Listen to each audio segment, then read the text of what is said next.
Welcome our lifetime's best long-term investor, Mr. Warren Buffett.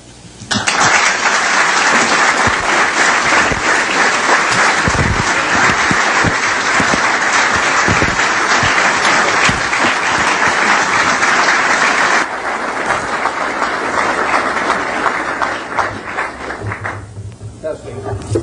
1 million, 2 million, 3 million. Seems to be working. I'd like to just say a few words preliminarily, and then the highlight for me will be getting your questions in a few minutes, because I want to talk about what's on your mind. I urge you to throw hard balls. It's more fun for me if you put a little speed on the pitches as they come in. You can ask about anything except last week's Texas A&M game. That's off limits. We have a couple of men here from SunTrust. I was just up at the Coke meeting, and I sit next to Jimmy Williams there, who ran SunTrust for many years, and he wanted to be sure that I wore this SunTrust shirt down here. I've tried to get sponsorship on the Senior Golf Tour. I haven't had much luck, but now on the Bankers Tour, I'm doing a little bit better. And he says I got a percentage of the increase in deposits in Gainesville. So I'll go out for SunTrust, dear old SunTrust. I would like to talk for just 1 minute to the students about your future when you leave here, because you're going to learn a tremendous amount about investments, and you'll learn enough to do well. You've all got the IQ to do well. You've all got the initiative and energy to do well, or you wouldn't be here. And most of you will succeed in meeting your aspirations. But in determining whether you succeed, there's more to it than intellect and energy, and I'd like to talk for just a second about that. In fact, there was a fellow that Pete Kiewit in Omaha used to say that he looked for 3 things in hiring people. He looked for integrity, intelligence, and energy, and he said if that person didn't have the first 2, that the latter 2 would kill him, because if they don't have integrity, you want them dumb and lazy. You don't want them smart and energetic. And I'd really like to talk about that first one, because we know you've got the second 2. And to play along with me in a little game for just a second, in terms of thinking about that question. You've all been here, I guess almost all of your second-year MBAs, and you've gotten to know your classmates. And think for a moment that I granted you the right to buy 10% of one of your classmates for the rest of his or her lifetime. Now you can't pick one with a rich father. That doesn't count. I mean, you've got to pick somebody who's going to do it on their own merit. And I gave you an hour to think about it. Which one are you going to pick among all your classmates as to the one you want to own 10% of for the rest of their lifetime? Are you going to give them an IQ test? Pick the one with the highest IQ? I doubt it. Are you going to pick the one with the best grades? I doubt it. You're not even going to pick the most energetic one necessarily. You're the one that displays the most initiative. But you're going to start looking for qualitative factors in addition to, because everybody's got enough brain here and enough energy. And I would say that if you thought about it for an hour and decided who you're going to place that bet on, you'd probably pick the one who you responded the best to, because the one that was going to have the leadership qualities, the one that was going to be able to get other people to carry out their interests. And that would be the person who was generous and honest and who gave credit to other people even for their own ideas, all kinds of qualities like that. And you could write down those qualities that you admire in this other person, whoever you admire most in the class. And then I would throw in a hooker. I would say as part of owning 10% of this person, you had to agree to go short 10% of somebody else in the class. That's more fun, isn't it? And you think, well, now who do I want to go short of? And again, you wouldn't pick the person with the lowest IQ you would start thinking about the person really who turned you off for one reason or another. I mean, they had various qualities, quite apart from their academic achievement, but they had various qualities. In the end, you shouldn't really want to be around them, and other people didn't want to be around them. And what were the qualities that lead to that? Well, there'd be a whole bunch of things, but it's the person who's egotistical, the person who's greedy, the person who slightly dishonest, cuts corners, all of these qualities. And you could write those down on the right-hand side of the page. And when you look at that, I don't know which one I'm using. Can you hear me okay with this? Yeah, fine. Yeah. Your microphone on the side. Just come back up. What do I do with it? It just came loose. Oh, it just came loose. Okay. You can see why I avoid technology. Chewing gum is about as far as I get. As you looked at those qualities on the left and right-hand side, there's one interesting thing about them. It's not the ability to throw a football 60 yards. It's not the ability to run the 100-yard dash in 9.3. It's not being the best-looking person in the class. They're all qualities that if you really want to have the ones on the left-hand side, you can have them. I mean, they're qualities of behavior, temperament, character that are achievable. They're not forbidden to anybody in this group. And if you look at the qualities on the right-hand side, the ones that you find turn you off in other people, there's not a quality there that you have to have. If you have it, you can get rid of it, and you can get rid of it a lot easier at your age than you can at my age, because most behavior is habitual, and they say the chains of habit are too light to be felt until they're too heavy to be broken. And there's no question about it. I see people with these self-destructive behavior patterns at my age or even 10 or 20 years younger, and they really are entrapped by them. They go around and they do things that turn off other people right and left, and they don't need to be that way, but by a certain point they get so they can hardly change it. But at your age, you can have any habits, any patterns of behavior that you wish. It's simply a question of which you decide, and why not decide the ones that, I mean, if you like, Ben Graham did this, and Ben Franklin did it before him, but Ben Graham in his low teens looked around and he looked at the people he admired, and he said, you know, I want to be admired, so why don't I just behave like them? And he found there was nothing impossible about behaving like them. And similarly, he did the same thing on the reverse side in terms of getting rid of those qualities. So I would suggest that if you write those qualities down and think about them a little while and make them habitual, you will be the one that you want to buy 10% of when you get all through. And the beauty of it is you already own 100%, and you're stuck with it. So you might as well be that person as somebody else. Well, that's a short little sermon. So let's get on to what you're interested in. And like I say, you can go all over the lot. So I don't know exactly how we're going to handle this, but let's start with a hand here someplace or other. Where do we go with the first one? Yeah, right here. Your thoughts about Japan. My thoughts about Japan? I'm not a macro guy. Now I say to myself, Berkshire Hathaway can borrow money for 10 years at 1% in Japan now. 1%. And I say to myself, gee, I took Graham's class 45 years ago, and I've been working hard at this thing all my life. Maybe I can earn more than 1%, you know, if I really worked hard at it. 1% annually. It doesn't seem impossible, does it? So I wouldn't want to get involved in currency risk, so I'd have to do it in something that was yen denominated. So I have to be in Japanese real estate or a Japanese business or something of the sort, and all I have to do is beat 1%. That's all the money's going to cost me, and I can get it for 10 years. So far, I haven't found anything. It's kind of interesting. The Japanese companies earn very low returns on equity, and they have a bunch of businesses that earn 4, 5, 6% on equity, and it's very hard to earn a lot as an investor when the business you're in doesn't earn very much money. Now some people do it. In fact, I've got a friend, Walter Schloss, who worked with Graham at the same time I did, and it was the first way I went at stocks, to buy stocks selling way below working capital, very cheap quantitative stocks. I call it the cigar butt approach to investing, is that you walk down the street and you look around for a cigar butt someplace, and you see one, and it's soggy and kind of repulsive, but there's one puff left in it. So you pick it up, and the puff is free. I mean, it's a cigar butt stock. I mean, you get one free puff out of it, and then you throw it away and you walk down the street and try and find another one. I mean, it's not elegant, but it works. You know, if you're looking for a free puff, it works. Those are low return businesses. But time is the friend of the wonderful business. It's the enemy of the lousy business. If you're in a lousy business for a long time, you're going to get a lousy result, even if you buy it cheap. If you're in a wonderful business for a long time, even if you pay a little too much going in, you're going to get a wonderful result if you stay in a long time. I find very few wonderful businesses in Japan at present now. They may change the culture in some way so that managements get more stockholder responsive over there and returns are higher. But at the present time, you'll find a very lot of low return businesses, and that was true even when the Japanese economy was booming. I mean, it's amazing. They had an incredible market without incredible companies.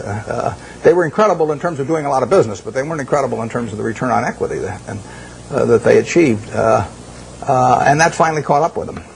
So we have so far done nothing there, but as long as money's 1%, I'll keep looking. I mean, yeah. You were rumored to be one of the rescue buyers of long-term capital. What was the play there? What did you see? Well, there's a story in the current Fortune magazine, one has Rupert Murdoch's picture on the cover, that tells the whole story of our involvement. It's kind of an interesting story because it's a long story, so I won't go into all the background of it. But I got the really serious call about long-term capital about 4 weeks ago this Friday, whenever it was. It was my granddaughter. I got it in mid-afternoon, and my granddaughter was having her birthday party that evening, and then I was flying that night to Seattle to go on a 12-day trip with Gates to Alaska in a private train, all kinds of things where I was really out of communication. But I got this call on a Friday afternoon saying that things were really getting serious there. I'd had some other calls before that the article gets into a few weeks earlier. I know those people, most of them pretty well. So a lot of them were at Solomon when I was there. And the place was imploding, and the Fed was sending people up that weekend. And so between that Friday and the following Wednesday, when the New York Fed, in effect, orchestrated a rescue effort, but without any federal money involved, I was quite active, but I was having this terrible time because we were sailing up through these canyons, which held no interest for me whatsoever, in Alaska, and the captain would say, if we just steer over here, we might see some bears and whales. And I said, steer where you get a good satellite connection, because I want. So it was. In fact, there's a picture, unfortunately, where I've got my Old Faithfuls going off behind me, and I've got my back to it. I'm on the phone, which was the people of the group thought it was kind of funny the way I was working the phone. But we put in a bid on Wednesday morning.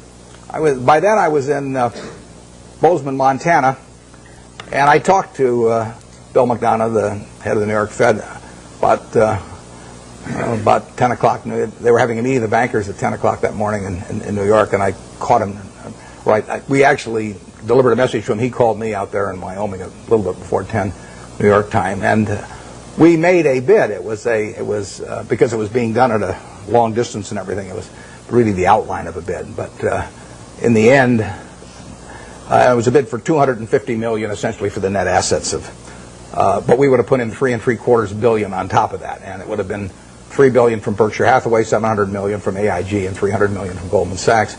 And we submitted that, but we put a very short time fuse on it, because when you're bidding on $100 billion worth of securities that are moving around, you don't want to leave a fixed price bid out there very long. Plus, we were worried about it getting shopped. In the end, the bankers made the deal, and but it was an interesting period. The whole long-term capital management, and I hope most of you are familiar with it, but the whole story is really fascinating, because if you take John Merriweather and Eric Rosenfeld, Larry Hillenbrand, Greg Hawkins, Victor Agani, the two Nobel Prize winners, Merton and Scholes, if you take the 16 of them, they probably have as high an average IQ as any 16 people working together in one business in the country, including at Microsoft or wherever you want to name. So an incredible amount of intellect in that room. Now you combine that with the fact that those 16 had extensive experience in the field they were operating. I mean, this was not a bunch of guys who had made their money, selling men's clothing, and then all of a sudden went into the securities business or anything. They'd had in aggregate, the 16 had probably had 350 or 400 years of experience doing exactly what they were doing. And then you throw in the third factor, that most of them had virtually all of their very substantial net worths in the business. So they had their own money up, hundreds and hundreds of millions of dollars of their own money up, super high intellect, working in a field they knew, and essentially they went broke. And that to me is absolutely fascinating. I mean, if I ever write a book, it's going to be called Why Smart People Do Dumb Things. My partner says it should be autobiographical, but this might be an interesting illustration. And these are perfectly decent guys. I respect them, and they helped me out when I had problems at Solomon, and so they're not bad people at all. But to make money they didn't have and didn't need, they risked what they did have and did need. And that's foolish. That is just plain foolish. It doesn't make any difference what your IQ is. If you risk something that is important to you for something that is unimportant to you, it just does not make any sense. I don't care whether the odds are 100 to 1 that you succeed or 1,000 to 1 that you succeed. If you hand me a gun with 1,000 chambers, 1,000,000 chambers in it, and there's a bullet in one chamber, and you said, put it up your temple, how much do you want to be paid to pull it once? I'm not going to pull it. You can name any sum you want, but it doesn't do anything for me on the upside, and I think the downside's fairly clear. So I'm not interested in that kind of a game, and yet people do it financially and without thinking about it very much. There was a great book. It wasn't a great book. It was a great title. There was a lousy book written once with a great title by Walter Gutman. The title was "You Only Have to Get Rich Once." Now, that seems pretty fundamental, doesn't it? What difference if you've got $100 million at the start of the year and you're going to make 10% if you're unleveraged and 20% if you're leveraged 99 times out of 100? What difference does it make at the end of the year whether you've got 110 million or 120 million? Makes no difference at all. I mean, if you die at the end of the year, the guy that writes up the story may make a typo and he may say 110 even if he had 120, so you've got nothing at all. It makes absolutely no difference. It makes no difference to your family. It makes no difference to anything. And yet the downside, particularly managing other people's money, is not only losing all your money, but it's disgrace and humiliation and facing friends whose money you've lost and everything. I just can't imagine an equation that makes sense for. And yet 16 guys with very high IQs who are very decent people entered into that game. And I think it's madness, and it's produced by an over-reliance to some extent on things.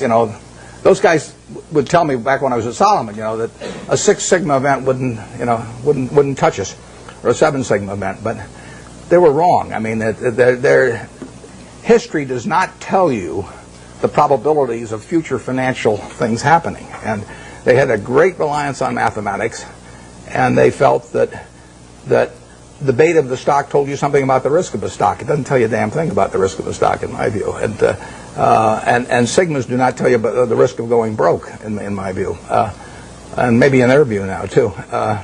But I don't like to even use them as an example because they are.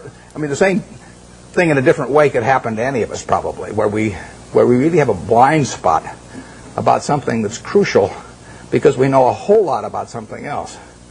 It's like Henry Kaufman said the other day. He said the people who are going broke in this situation are just two types: the ones who knew nothing and the ones that knew everything. And it's sad in a way.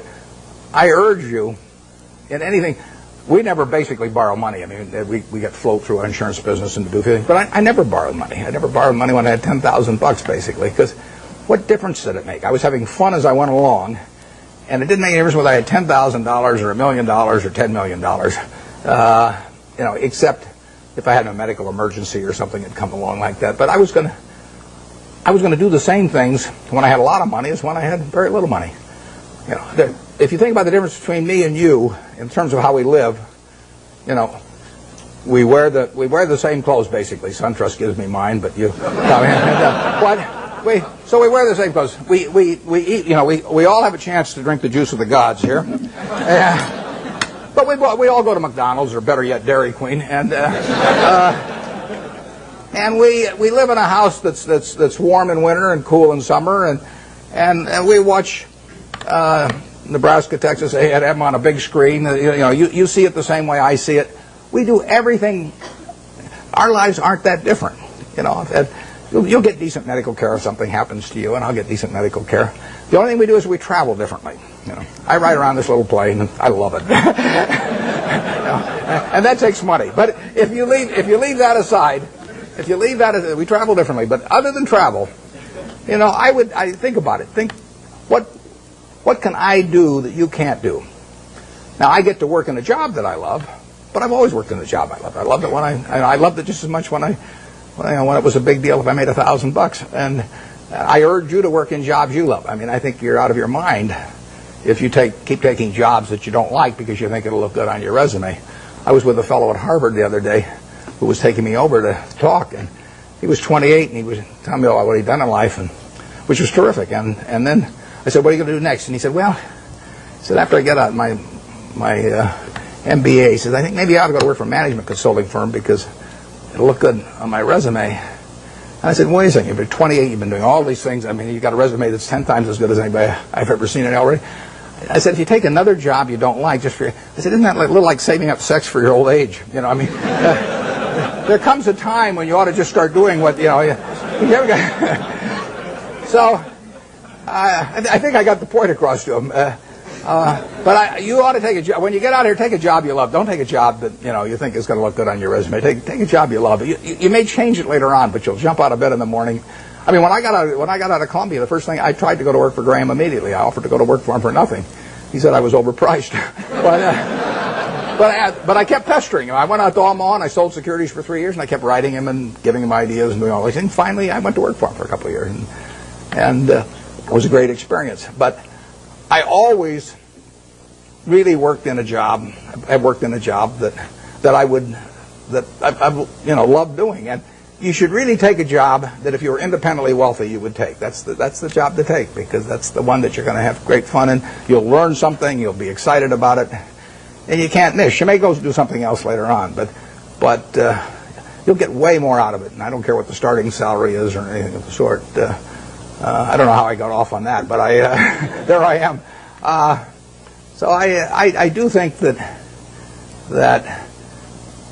if you think you're going to be a lot happier if you've got 2x instead of x, you're probably making a mistake. I mean, you ought to find something you like that works with that, and you'll get in trouble if you think that making 10x or 20x is the answer to everything in life, because then you will do things like borrow money when you shouldn't, or maybe cut corners on things that your employer wants you to cut corners on. Or it just doesn't make any sense. You won't like it when you look back on it.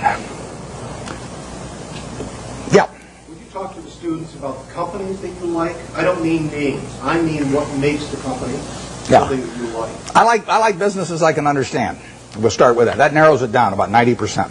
I mean, there's all kinds of things I don't understand, but fortunately, there's enough I do understand. And you got this big, wide world out there. Almost every company's publicly owned, so you got all American business practically available to you. Now, to start with, it doesn't make sense to go with things that you think you can understand, but you can understand some things. I can understand this. I mean, you can understand this. Anybody can understand this. I mean, this is a product that basically hasn't been changed much. They've added the cherry, but since 1886 or whatever it was, and it's a simple business. It's not an easy business. I don't want a business that's easy for competitors. So I want a business with a moat around it. I want a very valuable castle in the middle, and then I want the duke who's in charge of that castle to be honest and hardworking and able. And then I want a big moat around the castle, and that moat can be various things. The moat in a business like our auto insurance business at Geico is low cost. I mean, people have to buy auto insurance, so everybody's going to have one auto insurance policy per car, basically, or per driver. And I can't sell them 20, but they have to buy one. What are they going to buy it on? They're going to buy it based on service and cost. Most people will assume the service is fairly identical among companies or close enough, so they're going to do it on cost. So I got to be the low-cost producer. That's my moat. To the extent my costs get further lower than the other guy, I've thrown a couple of sharks into the moat. But all the time, if you've got a wonderful castle, there are people out there who are going to try and attack it and take it away from you. And I want a castle that I can understand, but I want a castle with a moat around it. 30 years ago, Eastman Kodak's moat was just as wide as Coca-Cola's moat. I mean, if you were going to take a picture of your 6-month-old baby, and you're going to want to look at that picture 20 years from now, and you're going to want to look at it 50 years from now, and you're never going to get a chance. I mean, you're not a professional photographer so that you can evaluate what's going to look good 20 or 50 years ago. What is in your mind about that photography company is what counts, because they are promising you that the picture you take today is going to be terrific to look at 20 or 30 or 50 years from now about something that's very important to you, maybe your own child or whatever it may be. Well, Kodak had that in spades 30 years ago. They owned that. They had what I call share of mind. Forget about share of market, share of mind. They had something in everybody's mind around the country, around the world, with a little yellow box and everything, that said Kodak is the best. That's priceless. They've lost some of that. They haven't lost it all, and not due to George Fisher, who runs it. George is doing a great job. But they let that moat narrow. They let Fuji come and start narrowing the moat in various ways. They let them get into the Olympics and take away that special aspect that only Kodak was fit to photograph the Olympics. So Fuji gets there, and immediately in people's minds, Fuji becomes more and a parity with Kodak. You haven't seen that with Coke. Coke's moat is wider now than it was 30 years ago. You can't see the moat day by day, but every time the infrastructure gets built in some country that isn't yet profitable for Coke but will be 20 years from now, the moat is widening a little bit. Things are all the time changing that mode in one direction or another. 10 years from now, you can see the difference. Our managers of the businesses we run, I've got one message to them, which is to widen the moat. And we want to throw crocodiles and sharks and everything else, gators, I guess, into the moat to keep away competitors. And that comes about through service. It comes about through quality of product. It comes about through cost. It comes about sometimes through patents. It comes about through real estate location. So that's the business I'm looking for. Now, what kind of businesses am I going to find like that? Well, I'm going to find them in simple products, because I'm not going to be able to figure out what the moat's going to look like for Oracle or Lotus or Microsoft 10 years from now. I mean, Gates is the best businessman I've ever run into, and they've got a hell of a position, but I really don't know what that business is going to look like 10 years from now. And I certainly don't know what his competitors' businesses are going to look like 10 years from now. Now, I'll name one I don't own. I know what the chewing gum business is going to look like from 10 years from now. I mean, the internet is not going to change how we chew gum. And nothing much else is going to change how we chew gum. And then are there going to be lots of new products? Is it really, our spearmint and juicy fruit and all those going to evaporate? So it isn't going to happen. You give me $1 billion and tell me to go in the chewing gum business and try and make a real dent in Wrigley's, I can't do it. And that's the way I think about business. I say to myself, give me $1 billion and how much can I hurt the guy? Give me $10 billion. Give me $10 billion and how much can I hurt Coca-Cola around the world? I can't do it. Well, those are good businesses. Now give me some money and tell me to hurt somebody in some other fields, and I can figure out how to do it. So I want a simple business, easy to understand, great economics now, honest and able management, and then I can see about, in a general way, where they're going to be 10 years from now. And if I can't see where they're going to be 10 years from now, I don't want to buy it. Basically, I don't want to buy any stock where if they close the New York Stock Exchange tomorrow for 5 years, I won't be happy owning it. I buy a farm and I don't get a quote on it for 5 years, and I'm happy if the farm does okay. I buy an apartment house, don't get a quote on it for 5 years, I'm happy if the apartment house produces the returns that I expect. But people buy a stock and they look at the price the next morning and they decide whether they're doing well or not doing well. It's crazy, because they're buying a piece of a business. That's what Graham, the most fundamental part of what he taught me. You're not buying a stock, you're buying a part ownership in a business. You will do well if the business does well, and if you didn't pay a totally silly price. And that's what it's all about. And you ought to buy businesses you understand. Just like if you're buying farms, you ought to buy farms you understand. It's not complicated. In calling this Graham Buffett, I mean, it's just pure Graham. I was very fortunate because I picked up a book when I was 19. I got interest in stocks when I was about 6 or 7, and I bought my first stock when I was 11, but I was playing around with all this stuff. I had charts and volume, and I'm making all kinds of technical calculations and everything. And then I picked up a little book, and it just said that you're not buying some little ticker symbol that bounces around every day. You're buying a part of a business. And as soon as I started thinking about it that way, everything else followed. Very simple. So we buy businesses we think we can understand. There's no one here that can't understand the Coca-Cola Company. I would say there's no one here that can understand some new internet company. And I said at the annual meeting this year that if I were teaching a class in business school, on the final exam, I would pass out the information on an internet company and ask each student to value it. And anybody that gave me an answer, I'd flunk. I don't know how to do it. But people do it every day. I mean, it's more exciting. I mean, if you look at it like going to the races or something, that's a different thing. But if you're investing, I mean, investing is putting out money to be sure of getting more money back later, at an appropriate rate. And to do that, you have to understand what you're doing it in. I mean, you have to understand the business. And you can understand some businesses, but not all businesses. Yep. Warren, so you covered half of it, which is trying to understand the business and buying the business, but you also alluded to getting a return on the amount of capital you invest in the business as an investor. And that comes back to what are you paying for the business. How do you determine what you think is a fair price to pay for the business? It's a tough thing to decide, but I don't want to buy into any business I'm not terribly sure of. So if I'm terribly sure of it, it probably isn't going to offer incredible returns. I mean, why should something that is essentially a cinch to do well offer you 40% a year or something like that? So we don't have huge returns in mind, but we do have in mind never losing anything. And I mean, we bought See's Candy in 1972. See's Candy was then selling 16 million pounds of candy at $1.95 a pound, and it was making 2 bits a pound or $4 million pre-tax. We paid $25 million for it. Took no capital to speak of. When we looked at that business, basically my partner Charlie and I really decide whether there was a little untapped pricing power there. In other words, whether that $1.95 box of candy could just as easily sell for $2 or $2.25. If it could sell for $2.25, another 30 cents a pound was $4.8 million on 16 million pounds, which on a 25 million purchase price was fine. We didn't do any, we've never hired a consultant in our lives. Our idea of consulting is go out and buy a box of candy, and eat it. But what we did know was that they had share of mind in California. I mean, there was something special. Every person in California had something in their mind about See's Candy, and overwhelmingly was favorable. They had taken a box, Valentine's Day, and given it to some girl, and she'd kissed him. If she'd slapped him, we'd have no business. But as long as she kisses him, that's what we want in their mind. See's Candy getting kissed. And if we can get that in the minds of people, we can raise prices. And I bought that I bought it in 1972. We've raised every year. I raise the price on December 26th. I raise it the day after Christmas, so that everybody, because we sell a lot at Christmas. In fact, we'll make $60 million this year. We'll sell 30 million pounds, make $2 a pound. Same business, same formulas, same everything. $60 million still doesn't take any capital, and we'll make more money 10 years from now. But of that $60 million, we make about $55 million in the 3 weeks before Christmas. And our company song is "What a Friend We Have in Jesus." I mean, it is. It is a good business. But the important thing about that business is that, think about it a little. Most people don't buy boxed chocolates to consume themselves. They buy them as gifts.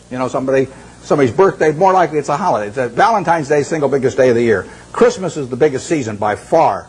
But women buy for Christmas, and they plan ahead and buy over a 2 or 3 week period. Men buy on Valentine's Day. They're driving home. We run ads on the radio, guilt. The guys are veering off the freeway right and left. And they won't dare go home without a box of candy when we get through with them on our radio ads. So that Valentine's Day is the biggest day.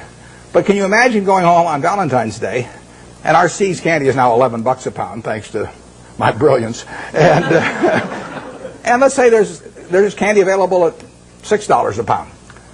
But do you really want to walk in on Valentine's Day and your wife's got all these favorable images of the See's Candy over the years, and she sees you, and that's the way she thinks of you during the rest of the year when you really behave kind of badly.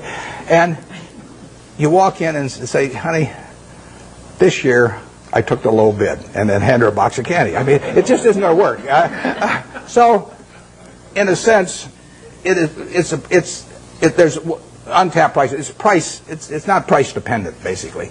Think of Disney. I mean, Disney is selling, we'll say, home videos for, $16.95, $18.95, or whatever. All over the world, people, and we'll say particularly mothers in this case, have something in their mind about Disney. I mean, every person in this room, when you say Disney, has something in their mind about it. If I say Universal Pictures, you don't have anything in your mind. If I say 20th Century Fox, you don't have anything special in your mind. If I say Disney, you've got something in your mind. And that's true around the world. Now, picture yourself with a couple young kids, who you want to put away for a couple hours every day and get a little peace of mind. And if you get them one video, they'll watch it 20 times. So you go to the video store or wherever you buy the video. Are you going to sit there and premiere, 10 different videos and watch them each for an hour and a half to decide which one your kid should watch? No. I mean, let's say there's one there for $16.95 and the Disney's there for $17.95. If you take the Disney video, you're going to be okay. So you buy it. And you don't have to make a quality decision on something that you don't want to spend the time to do. And so you can get a little bit more money if you're Disney, and you'll sell a lot more videos. Makes it a wonderful business. Makes it very tough for the other guy. How would you try to create a brand? DreamWorks is trying, but how would you try to create a brand that competes with Disney around the world and to replace the concept that people have in their minds about Disney with something that says Universal Pictures? So that the mother's going to walk in and pick out a Universal Pictures video in preference to a Disney. It's not going to happen.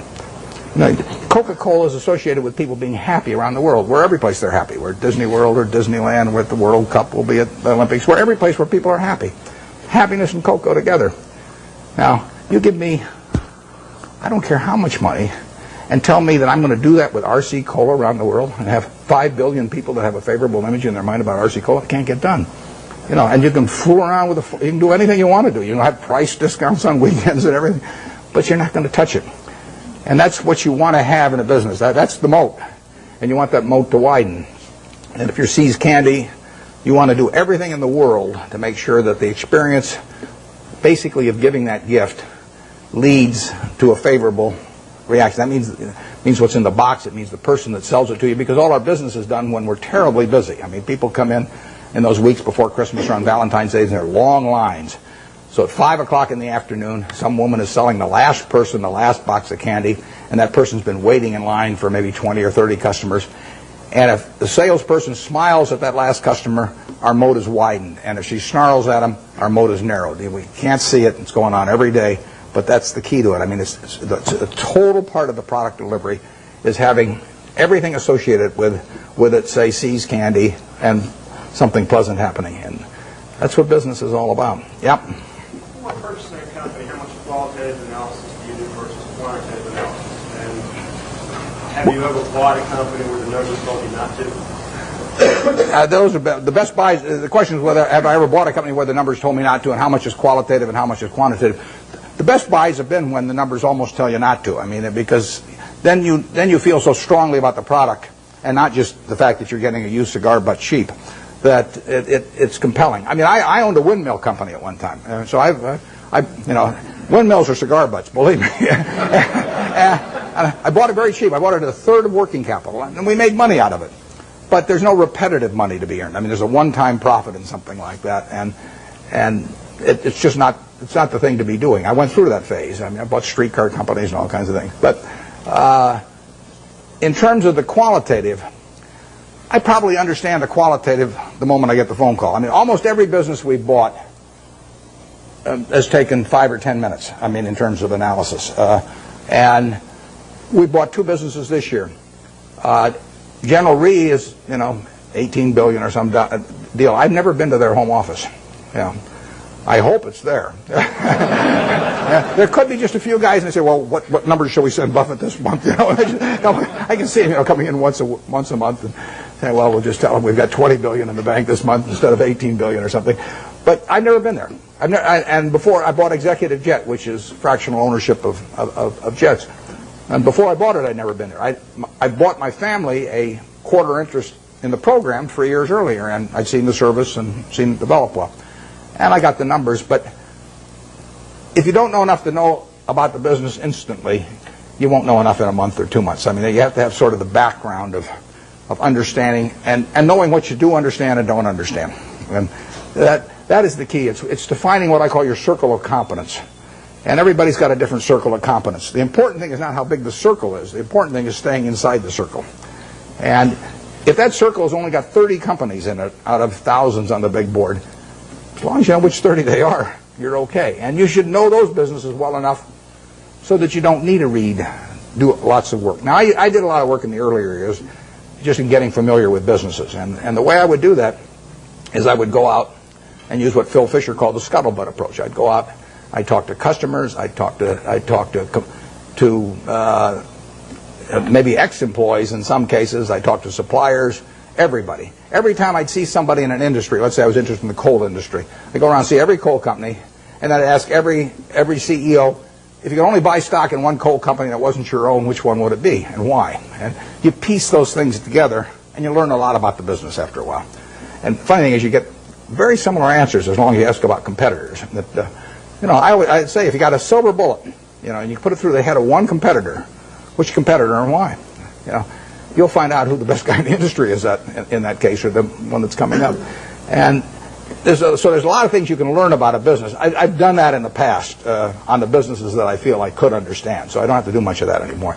It's a nice thing about investing is you don't have to learn anything very new. I mean, you can do it if you want to, but if you learned about Wrigley's chewing gum 40 years ago, you still understand Wrigley's chewing gum. There's not a lot of great insights to get or anything of the sort as you go along. So you do get a database in your head. I had a guy, Frank Rooney, who ran Melville for many years. His father-in-law died, owned a company called H.H. Brown, a shoe company. And he put it up with Goldman Sachs, but he was playing golf with a friend of mine here in Florida and mentioned to this friend, the guy said, "Why don't you call Warren?" He called me at the end of the golf match, and in 5 minutes I basically had a deal.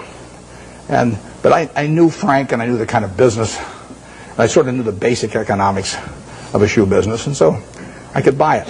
And quantitatively, I got to decide what the price is. That's either yes or no. I mean, I don't fool around a lot with negotiations. So if they name a price that makes sense to me, I buy it. And if they don't, I was happy the day before, so I'll be happy the day after without owning it. Yeah.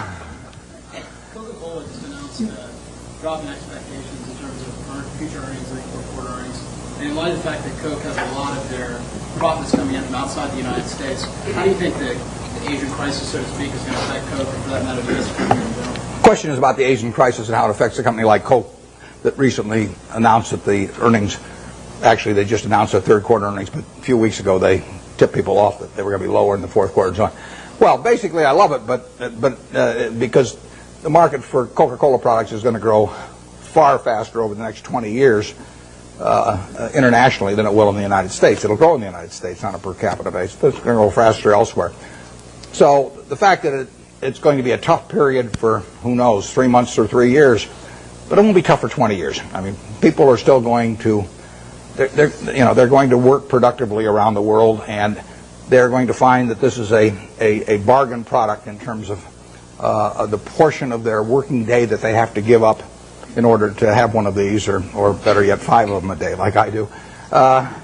It's this is a product. In 1936, when I first bought 6 of those for a quarter and sold them for a nickel each, and it was in a 6.5 ounce bottle, and you paid a 2 cent deposit on the bottle. That was a 6.5 ounce bottle for a nickel at that time.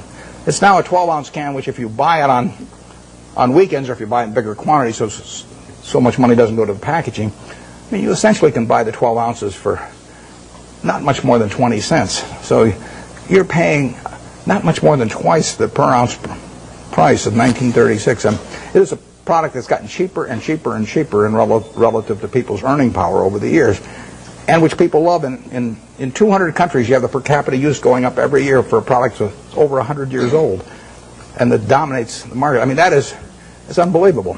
One thing that people don't understand is one thing that makes this product, this is worth tens and tens of billions of dollars, is one simple fact about really all colas, but we'll call it Coca-Cola for the moment. It happens to be a name I like. Cola has no taste memory. You can drink one of these at 9 o'clock, 11 o'clock, 3 o'clock in the afternoon, 5 o'clock. The one at 5 o'clock will taste just as good to you as the one you drank early in the morning. You can't do that with cream soda, root beer, orange, grape, you name it. All of those things accumulate on you. Most foods and beverages accumulate on you. You get sick of them after a while. And if you eat, I mean, we get these people who go to work for us that seize candy, and we tell them they can eat all the candy they want. And the first day they go crazy.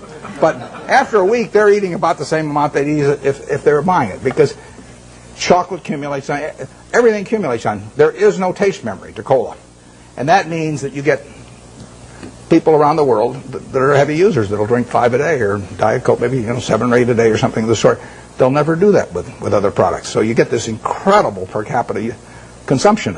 The average person in this part of the world, well, maybe a little north of here, drinks about 64 ounces of liquid a day.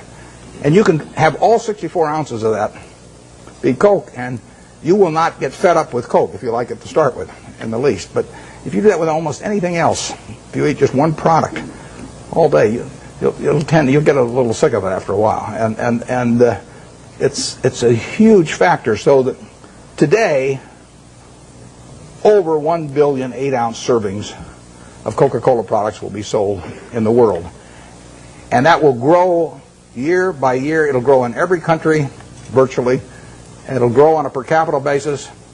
And 20 years from now, it'll grow a lot faster internationally than in the U.S. So I really like that market better, because there is more growth there over time.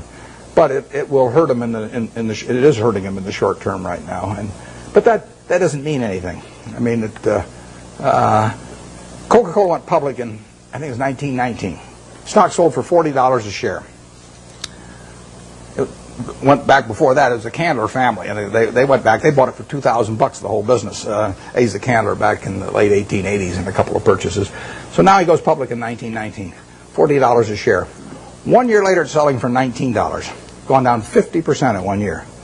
Now you might think that's some kind of disaster, and you might think that sugar prices increased and the bottlers were rebellious and a whole bunch of things. You could always find a few reasons why that wasn't the ideal moment to buy it. Years later, you'd have seen the Great Depression, and you'd have seen World War II, and you'd seen sugar rationing, and you'd seen thermonuclear weapons, and the whole thing. There's always a reason. But in the end, if you'd bought one share for $40 and reinvested the dividends, it'd be worth about $5 million now. And that factor so overrides anything else. I mean, if you're right about the business, you'll make a lot of money. And the timing part of it is a very tricky thing. So I don't worry about any given event if I've got a wonderful business. What it does to next year or something of the sort. There price controls have been in this country at various times, and that's fouled up even the best of businesses. I mean, I wouldn't be able to raise the price on December 26th of the Seas Candy if we had price controls, and we've had them in this country. But that doesn't make it a lousy business if that happens to happen, because you're not going to have price controls forever. We had them in the early 70s. So the wonderful business, you can figure out what will happen. You can't figure out when it will happen. You don't want to focus too much on when. You want to focus on what. If you're right about what, you don't have to worry about when very much. Is there an area I'm missing back there any place? Or I just want to make sure I'm not focusing all of them on one place. Let me get this gentleman over here. Most humans, but the most successful of those will learn this lesson from those mistakes and use them to benefit themselves later. What investment mistakes have you made or that you feel that you made, and how can you use those lessons? The question is about my business mistakes. How much time do you have? Well, the interesting thing about the mistakes is that in investments, at least for me and for my partner Charlie Munger, the biggest mistakes have not been mistakes of commission, they've been mistakes of omission. They're where we knew enough about the business to do something, and for one reason or another, we sat there sucking our thumbs instead of doing something. And so we've passed up things where we could have made billions and billions of dollars from things we understood. Forget about things we don't understand. In fact, I could make billions out of Microsoft. Doesn't mean anything because I never understand Microsoft. But if I can make billions out of healthcare stocks, then I shouldn't make it, and I didn't. When the Clinton healthcare program was proposed and they all went in the tank, we should have made a ton of money out of that because I could understand it. And I didn't make it. I should have made a ton of money out of Fannie Mae back in the mid '80s because I understood it and I didn't do it. Those are billion-dollar mistakes or multi-billion-dollar mistakes that generally accepted accounting principles don't pick up. The mistakes you see, I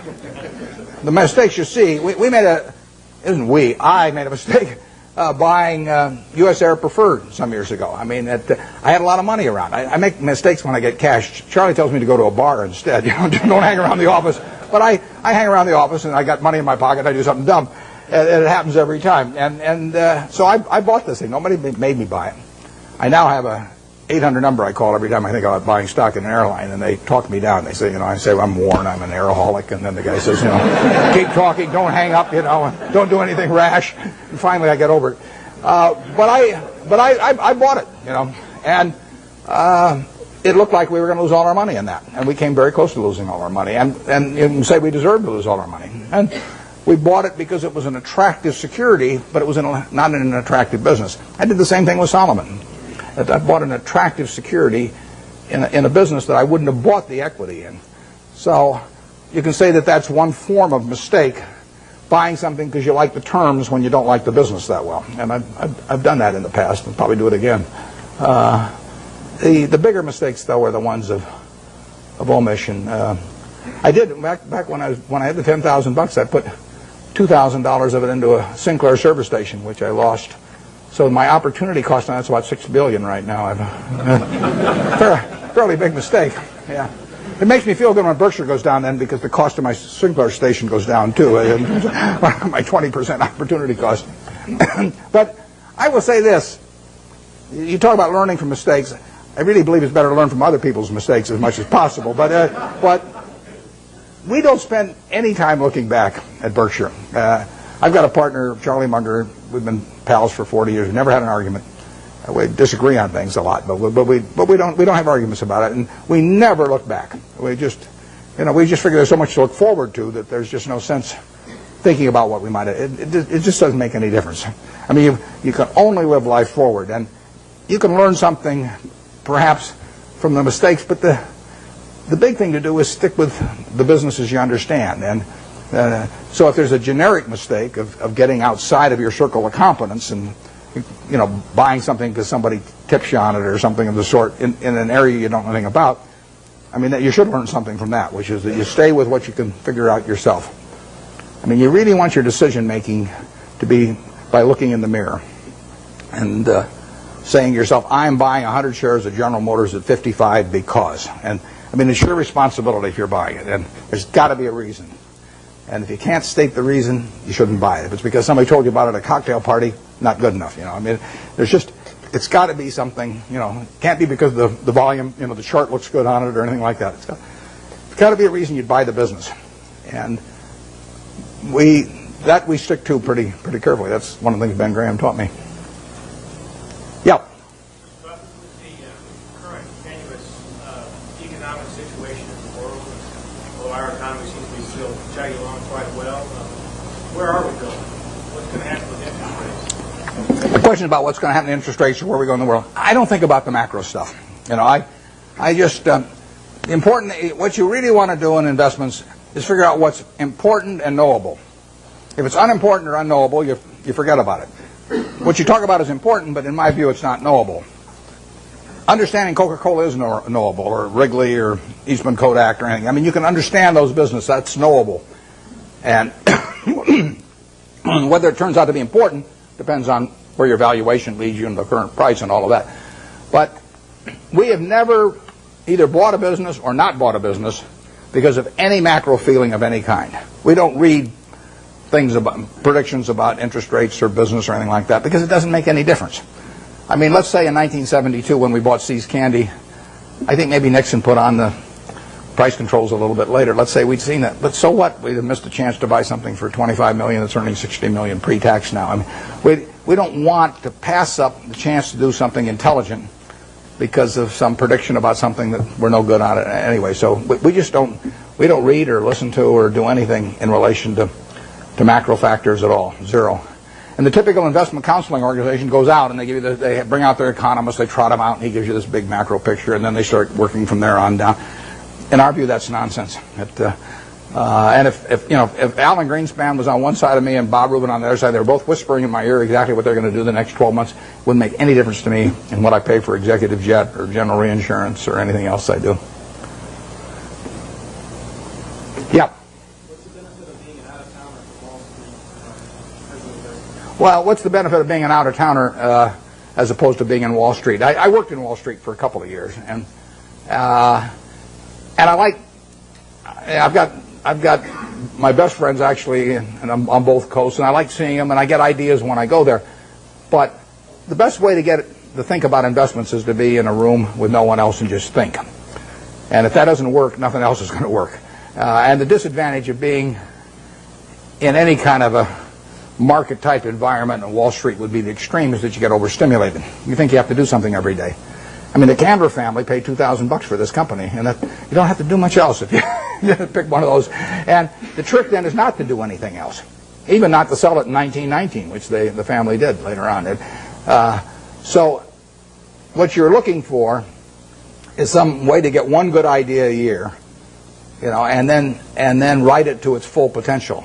And that's very hard to do in an environment where people are shouting prices back and forth every 5 minutes and shoving reports under your nose and all that. Because Wall Street makes its money on activity.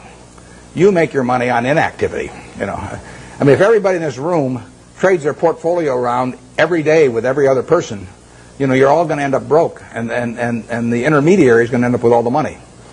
On the other hand, if you all own stock in a group of average businesses and just sit here for the next 50 years, you'll end up with a fair amount of money, and your broker will be broke. So his activity he's like a doctor who gets paid on how often he gets you to change pills. I mean, basically. If he gives you one pill and it cures you the rest of your life, and he's got one sale, one transaction, and that's it. But if he can convince you that changing pills every day is the way to great health, it'll be great for him and the prescriptionists, and you'll be out a lot of money, and you won't be any healthier. You'll be a lot worse off financially. So you want to stay away from any environment that stimulates activity, and Wall Street would have the effect of doing that. I used when I went out to Omaha, I'd go back about once every 6 months, and I'd go back with a whole list of things I wanted to check out one way or another, companies I wanted to see, and I would get my money's worth out of those trips. But then I'd go back to Omaha and think about it. Yeah. How should an investor evaluate owning shares of Berkshire Hathaway or Microsoft when they don't pay dividends to the investor? Yeah, well, the question with Berkshire Hathaway, the question was about evaluating Berkshire when it doesn't pay any dividends, and it won't pay any dividends either. It's a promise I can keep. All you get with Berkshire, you stick it in your safe deposit box, and then every year you go down and fondle it. You know, you take it out and you fondle it, then you put it back. And I mean, there's enormous psychic reward in that. You don't underestimate it. But the real question is whether we can keep retaining dollar bills and turning them into more than a dollar at a decent rate. And that's what we try to do. And Charlie Munger and I have our money in it to do that. That's all we'll get paid for doing. We won't take any options. We won't take any salaries to speak of or anything. We'll ride around in the plane. But that's what we're trying to do. It gets harder all the time. The more money we manage, the harder it is to do that. And we would do way better percentage-wise with Berkshire if it was 1/100th the present size. But it is run for its owners. But it isn't run to give them dividends, because so far, every dollar that we've earned and could have paid out, we've turned into more than a dollar. It's worth more than a dollar to keep it. And therefore, it'd be silly to pay it out. Even if everybody was tax-free that owned it, it would have been a mistake to pay dividends at Berkshire, because so far the dollar bills retained have turned into more than a dollar. But there's no guarantee that that happens in the future, and at some point the game runs out on that. But it is the goal of, I mean, that is what the business is about. We're not, nothing else about the business do we judge ourselves by. We don't judge it by the size of its home office building or, you know, anything of the number of people working around it. We've got 12 people at headquarters. We've got 45,000 employees at Berkshire and 12 people at headquarters, 3,500 square feet. And we won't change it. So we will judge ourselves by the performance of the company. And that's the only way we'll get paid. But believe me, it's a lot harder than it used to be. Is there anything way in the back? Because I want to make sure I'm not missing people back there that haven't called me. Okay, then we'll go to the... Well, how about way over there on the aisle? Yeah. What makes you decide investments to reach its full potential? I missed this. What made me decide to invest what? One of your investments has reached its full potential. As you said earlier that you... I missed the last part of it. Oh, reach its full potential. Well, ideally you buy in businesses where you feel that will never happen in terms of... I mean, I don't buy Coke with the idea that it's going to be out of gas in 10 years, you know, or 15 years. I mean, there could be something happen, but I would think the chances of that are almost nil. So what we really want to do is buy businesses that we would be happy to own forever. It's the same way I feel about people who buy Berkshire. I want people to buy Berkshire that plan to hold it forever. They may not for one reason or another, but I want them at the time they buy it to think they are buying a business that they're going to own forever. And I don't say that's the only way to buy things. It's just that that's the group I want to have join me, because I don't want to have a changing group all the time. I measure Berkshire by how little activity there is in it. If I had a church and I was the preacher and half the congregation left every Sunday, I wouldn't say, oh, this is marvelous because I have all this liquidity among my members, you know. There's terrific turnover, you know. I would rather get a church where all the seats are filled, you know, every Sunday by the same people. Well, that's the way we look at the businesses we buy. We want to buy something that we're really happy to own virtually forever, and we can't find a lot of those. And back when I started, I had way more ideas than money, so I was just constantly having to sell what I thought was the least attractive stock in order to buy something that I just discovered that looked even cheaper. But that's not our problem really now. And so we hope we're buying businesses that we're just as happy with 5 years from now as now. And if we ever found some huge acquisition, you know, then we'd have to sell something maybe to make that acquisition. But that would be a very pleasant problem to have. We never buy something with a price target in mind. I mean, we never buy something at 30 saying if it goes to 40 we'll sell it, or 50 or 60 or 100. We just don't do it that way any more than when we buy a private business like See's Candy for $25 million. We don't say to ourselves, if we ever got an offer of $50 million for this business, we'd sell it. That's just not the way to look at a business. The way to look at a business is this going to keep producing more and more and more money over time? And if the answer to that is yes, you don't need to ask any more questions. Yeah, way back there. Those same principles in mind, what was the motivation for taking a piece of Solomon and similarly long-term capital?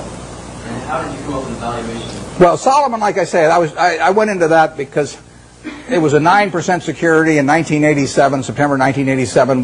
The Dow was up 35% that year. We'd sold a lot of stuff, and I had a lot of money around. It looked to me like we were never going to get a chance to do anything. So I took an attractive security form in a business I would never buy the common stock of. And I went in because of that, and I think that's generally a mistake. It worked out okay finally on that, but it's not what I should have been doing. I either should have waited, in which case I could have bought more Coca-Cola a year later or thereabouts, or I should have even bought Coke at the prices it was selling at then, even though it was selling at a pretty good price at the time. So that was a mistake. On long-term capital, we have learned other businesses that are associated with securities over the years. And, I mean, one of them is arbitrage. I've done arbitrage for 45 years, and Graham did it for probably 30 years before that. And that's a business, unfortunately, I have to be near a phone for, and I have to really run out of the office myself, because it requires being more sort of market attuned, and I don't want to do that anymore. So unless a really big arbitrage situation came along that I understood, I won't be doing much of that. But I've probably been in 300 arbitrage situations at least in my life, maybe more. And it was a good business, perfectly good business. Long-term capital has a bunch of positions. They got tons of positions, but the top 10 are probably 90% of the money that's at risk. And I know something about those 10 positions. I don't know everything about them by a long shot, but I know enough where I would feel okay at a big discount going in, and we would have the staying power to hold it out. We might lose money on something like that, but the odds are with us. That's a game that I understand. There's a few other positions we have that aren't that big because they can't get that big, but they could involve yield curve relationships or on the run, off the run governments or things like that are just things you learn over time if you're around securities markets. They're not the base of our business. Probably on average, they've accounted for a half a percentage point of our return a year, or 3/4 of a percentage point a year of our return. They're little pluses that you get for actually having just been around a long time and learning a little bit about it. First arbitrage, not the first arbitrage I did, but one of the first arbitrages I did, involved a company where they were offering cocoa beans in exchange for their stock. That was in 1955. And I bought the stock, turned in the stock, got warehouse certificates for cocoa beans, and they happened to be a different type. They were trading in the New York Cocoa Exchange, but there was a basis differential in my favor, and I sold them. I mean, that's just something that I was around at the time, so I learned about. Hasn't been a cocoa bean deal since. 40-odd years. I've been waiting for another cocoa bean deal. I haven't seen it, but it's there in my memory if it ever comes along. And that long-term capital is that on a big scale. Yep.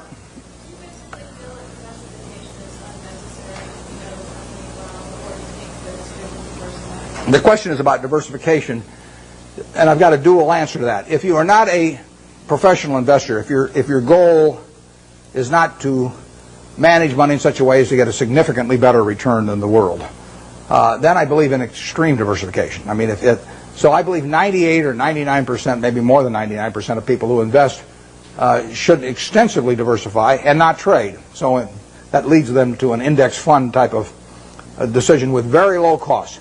Because all they're going to do is own a part of America. And they made a decision that owning a part of America is worthwhile. I don't quarrel with that at all. That is the way they should approach it, unless they want to bring an intensity to the game to make a decision and start evaluating businesses.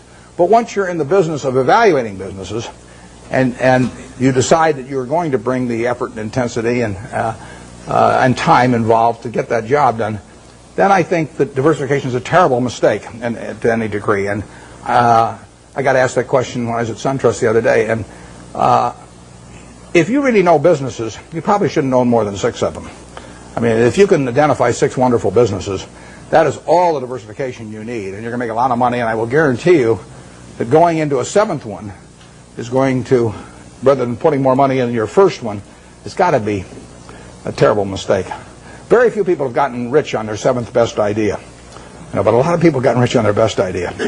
So I would say that for anybody working with normal capital who really knows the businesses they've gone into, a 6 is plenty, and I probably have half of it in what I liked best. I don't diversify personally. I mean, and all the people I know that have done well, with the exception, we mentioned Walter Schloss here earlier. Walter diversifies a lot. He owns a little of everything. I call him Noah. He's got 2 of everything.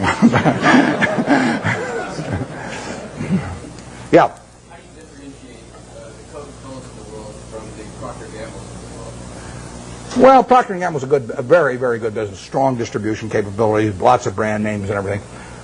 But if you ask me, if I'm going to go away for 20 years, to put all my family's net worth in one business, would I rather have Procter & Gamble or Coke? Actually, Procter & Gamble is a little more, it'd be more diversified among product line, but I would feel sure of Coke than Procter & Gamble. I wouldn't be unhappy if somebody told me I had to own Procter & Gamble during that 20-year period. I mean, that would be in my top 5% because they are not going to get killed. But I would feel better about the unit growth and the pricing power of a Coke over 20 or 30 years than I would about a Procter & Gamble. Right now, the pricing power might be tough, but you think of billion servings a day, an extra penny, $10 million a day. We own 8% of it. That's $800,000 a day for Berkshire Hathaway. You get another penny out of the stuff. Doesn't seem impossible, does it? I mean, it's worth another penny. It doesn't. Right now, it'd be a mistake to try and get it in most markets. But over time, Coke will make more per serving than it does now. 20 years from now, I'll guarantee it'll make more per serving. They'll be selling a whole lot more servings. I don't know how many. I don't know how much more, but I know that. P&G's main products, I don't think they have the kind of dominance, and they don't have the kind of unit growth. But they're good businesses. I would not be unhappy if you told me that I had to put my family's net worth in P&G, and that was the only stock I could own. I would, I might prefer some other names, but there aren't 100 other names I would prefer. Yeah. On that same model, what about McDonald's? When you go away 20 years, come back? McDonald's, the question's about McDonald's and going away for 20 years. McDonald's has got a lot of things going for it, and particularly abroad again. I mean, their position abroad in many countries is stronger relatively than here. It's a tougher business over time. People do not want to eat, exception to the kids when they're giving away Beanie Babies or something, people do not want to eat at McDonald's every day. I mean, if people are drinking Coke today, if they drink 5 of them today, they'll probably drink 5 tomorrow. The fast food business is tougher than that. But if you had to pick one hand to have in the fast food business, which is going to be a huge business worldwide, you'd pick McDonald's. I mean, it has the strongest position. It doesn't win taste tests, with adults. It does very well with children, and it does fine with adults. But it does. I mean, it is not like it's a clear winner. And it's gotten into the game in recent years of being more price promotional, and you remember the experiment a year ago or so, and so it's gotten more dependent on that rather than just selling the product by itself. I like a product by itself sells. I feel better about Gillette if people buy the Mach 3 because they like the Mach 3 than if they get a Beanie Baby with it. So I just think it's fundamentally a stronger product if that's the case, and it probably is. We own a lot of Gillette, and you can sleep pretty well at night if you think of a couple billion men with their hair growing on their faces. You go to, it's growing all night while you sleep, and women have 2 legs. It's even better. So it beats counting sheep. And those are the kind of business. But if you think, what promotion am I going to put out there against Burger King next month? And what if they sign up Disney and I don't get Disney? And I mean, that is, I like the products that stand alone, absent promotional or price appeals, although you can build a very good business based on that. And McDonald's is a terrific business. It's not as good a business as Coke, but there really are hardly any. It's a very good business. And if you bet on one company in that field, aside from Dairy Queen, of course, you might bet on McDonald's. We bought Dairy Queen here a while back. That's why I'm plugging it shamelessly here. Yeah, way back there. What do I think of what? The electric utility industry. Well, I've thought about that a lot because you can put big money in it, and I've even thought of buying entire businesses. There's a fellow in Omaha actually that's done a little of that through Cal Energy, but I don't quite understand the game in terms of how it's going to develop with deregulation. I mean,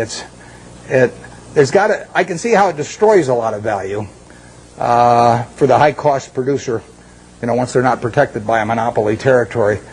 And I don't for sure see who benefits and how much. I mean, obviously the guy with very low-cost power, some guy's got hydropower, at 2 cents a kilowatt or something like that, has got a huge advantage. But how much of that he's going to get to keep and everything, or how extensively he can send that outside his natural territory, I haven't been able to figure that out so that I really think I know what the industry is going to look like in 10 years.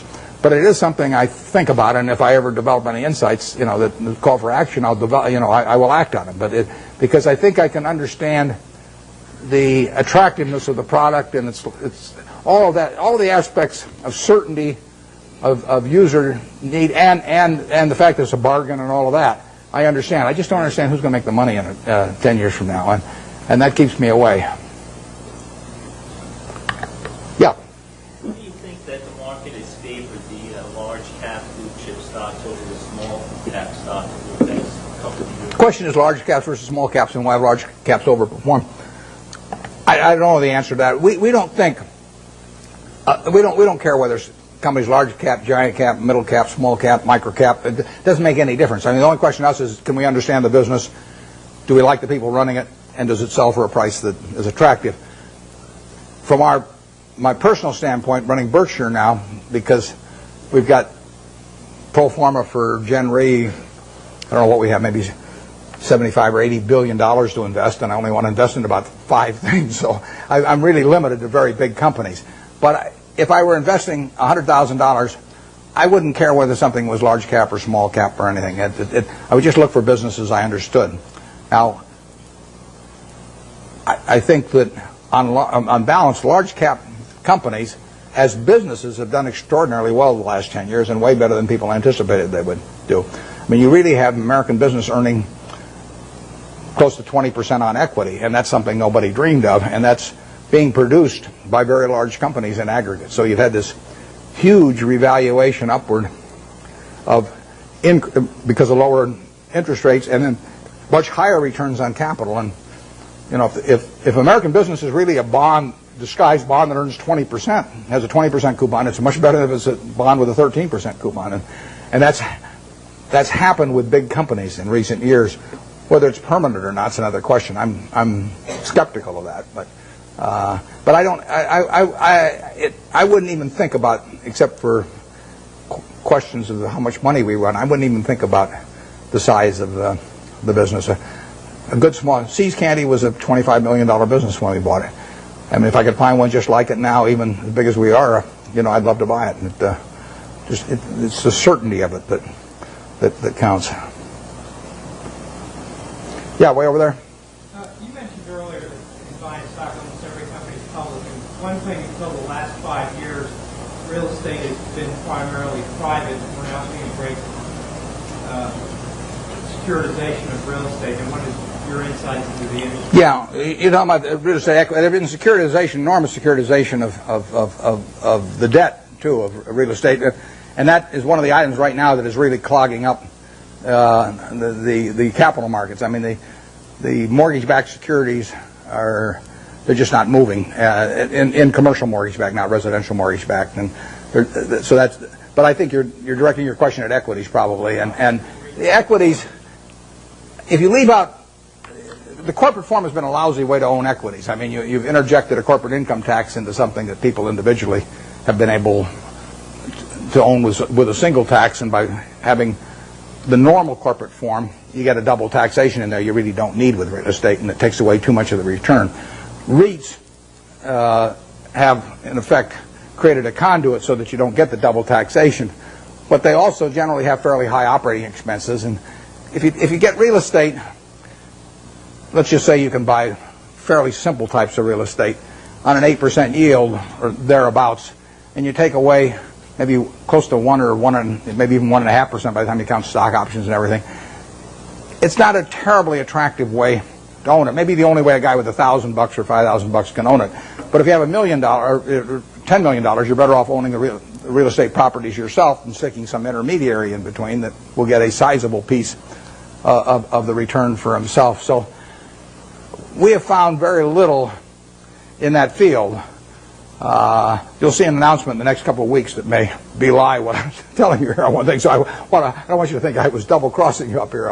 But generally speaking, we've seen very, very little in that field that gets us excited. People sometimes get very, very confused about. They'll look at some huge land company. I'll take one that won't evoke any emotional reactions on the part of anybody, like Texas Pacific Land Trust, which has been around over 100 years and got a couple million acres in Texas.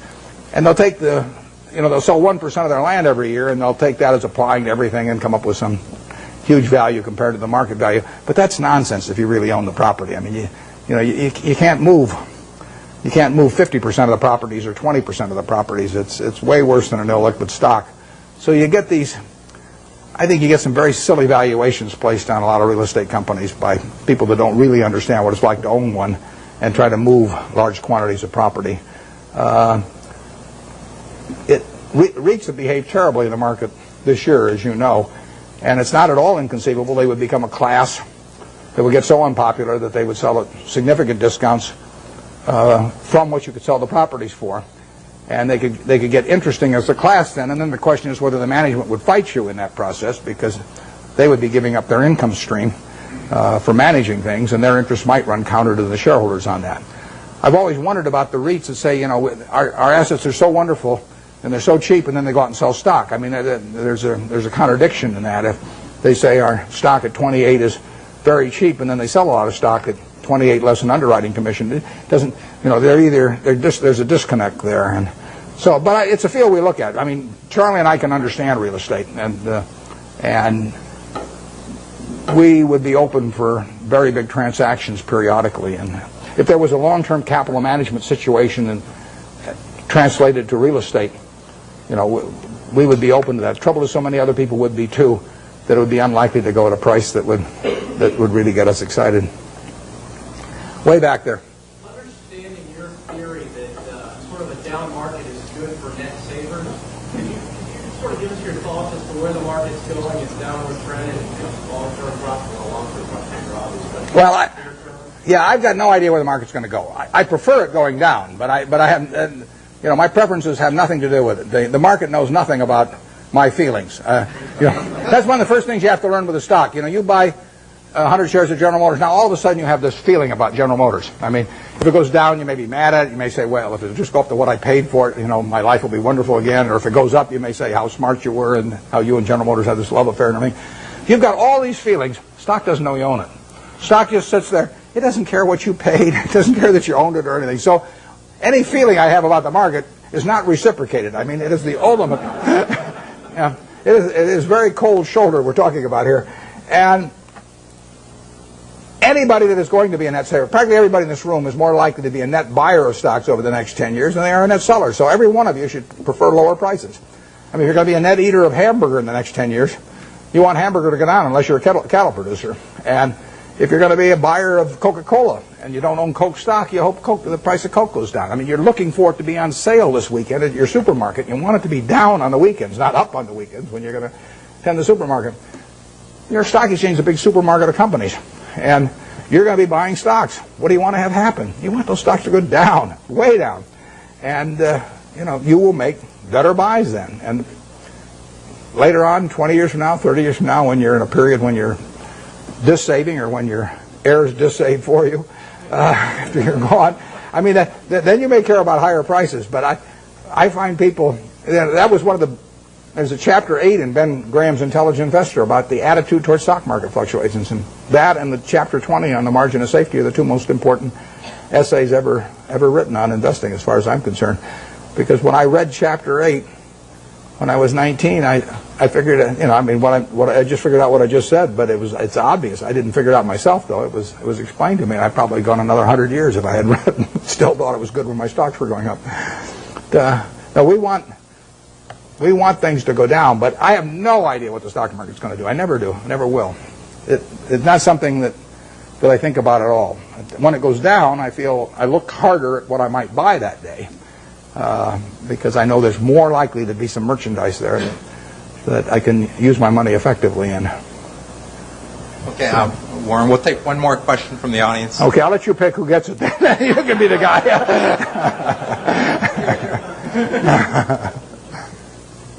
What's the question? Right back there. If you live it again, starting your life again, then what would you like to do to have a happier life? Yeah, I would say, and this is going to sound disgusting. The question is, what would I do if I were going to live over again and have a happier life? The only thing I might do is select a gene pool where people live to be 120 or something that I came from. But I've been extraordinarily lucky. I mean, I use this example. I'll take a minute or two because I think it's worth thinking about a little bit. Let's just assume that it was 24 hours before you were born, and a genie came to you, and he said, Herb, you look very promising, and I've got a big problem. I've got to design the world in which you're going to live. And he says, I decided, the hell with it, it's too tough. You design it. So you've got 24 hours. You figure out what the social rules should be, the economic rules, the governmental rules, and you're going to live under those, and your kids are going to live under them, and their kids are going to live under. And you say, I can design anything? And Genie says, yeah, you can do it. And you say, well, there must be a catch. He says, well, there is a catch. You don't know whether you're going to be born black or white, rich or poor, male or female, infirm or able-bodied, bright or retarded. All you know is you're going to take one ball out of a barrel that's got 5.8 billion. You're going to participate in what I call the ovarian lottery. You're going to get one ball out of there. And that is the most important thing that's ever going to happen to you in your life, because that is going to control whether you're born here or in Afghanistan, or whether you're born with an IQ of 130 or an IQ of 70. It's going to determine a whole lot. And you're going to go out of the world and you're going to have that ball. Now, what kind of a world do you want to design? Well, I think that's a good way to look at social questions, because not knowing which ball you're going to get, you're going to want a ball that you're going to want design a system that's going to produce lots of goods and services, because you're going to want people on balance to live well. And you're going to want it that produces more and more, so your kids live better than you do and your grandchildren live better than the kids. But you're also going to want a system that, if it does produce lots of goods and services, does not leave behind a person that accidentally got the wrong ball and is not well wired for this particular system. See, I'm ideally wired for the system I fell into here. I mean, I came out and I got something that enables me to allocate capital. You know, nothing so wonderful about that. If all of us were stranded on a desert island, you know, we all landed there and we're never going to get off of it, the most valuable person would be the one that could raise the most rice, you know, over time. And you know, I could say, well, I can allocate capital. You know, how about paying Neil? And you wouldn't get very excited about that. So I am in the right place. I mean, Gates says if I'd been born, you know, a few million years ago, I'd been some animal's lunch. You know, he says you can't run very fast, you can't climb trees, you can't do anything. You've just been chewed up in the first day. So he says you're lucky you were born today, and I am. But the question, getting back, one question you can ask yourself, incidentally, is here is this barrel with 5.8 billion balls. Everybody in the world. If you could put your ball back, and then they took out at random 100 other balls, and you had to pick one of those, would you put your ball back in? Now, those 100 balls that you're going to get out, roughly 5 of them will be American. So there's 95 versus 5. So you're only going to have 5 balls. If you want to be in this country, you're only going to have 5 balls now left. You know, half of them are going to be women, half of them are going to be men. I'll let you all decide how you vote on that one. Half of them are going to be below average intelligence, half are going to be above. I mean, do you want to put your ball back? Most of you, I think, will not want to put that ball back to get 100. So what you're saying is, I'm in the luckiest 1% of the world right now, sitting in this room, top 1% of the world. Well, that's the way I feel. I mean, I've been lucky to be born where I was, because it was 50-1 against me in the United States when I was born. Lucky with parents, lucky with all kinds of things, and then lucky to be wired in a way that in a market economy pays off like crazy for me. Doesn't pay off for somebody that's absolutely as good a citizen as I am, you know, leading Boy Scout troops, teaching Sunday school, whatever, raising fine families, but it just doesn't happen to be wired in the same way I am. So I've been extremely lucky, so I would like to be lucky again. And if I'm lucky, then the way to do it is to play out that game and do something you enjoy, you know, all your life, and be associated with people you like. I only work with people I like. You know, I don't. If I could make $100 million by buying a business with some guy that caused my stomach to churn, I'd say no, because I say that's just like marrying for money, which probably isn't a very good idea in any circumstances. But if you're already rich, it's crazy, right? So I am not going to marry for money. So I would really do almost exactly what I've done, except I don't think I'd have bought the U.S. Air. Thanks.